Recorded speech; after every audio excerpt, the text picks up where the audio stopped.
সারাটা ফাড়া ঘুরে দেখছেন, তোর মতো এমনি কেটা ঘুমায়। কলিজার বন্ধুরা, এটা কার ডায়লগ বলেন তো? আসসালামু আলাইকুম, সবাই কেমন আছেন? মা একটু অসুস্থ, তাই বলতেছিল রান্না করার জন্য।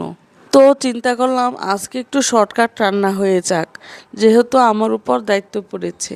তো আমি ডিম ভেজে নিলাম, আর ডিমগুলো এইভাবে ভেজে ভুনা করতে আমার কাছে ভীষণ ভালো লাগে, কারণ ভিতরে কুসুমগুলো শক্ত থাকে তার জন্য।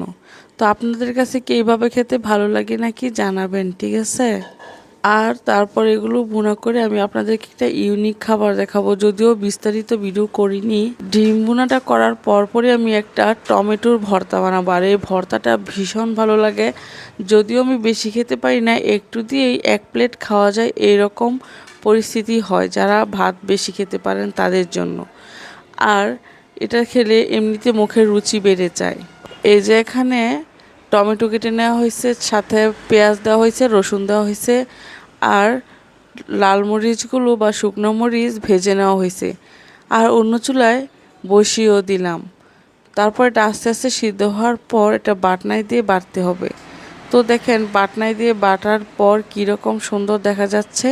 তো আমরা সবাই রাতের খাবার খেতে বসেছিলাম, সবাই ভালো থাকবেন।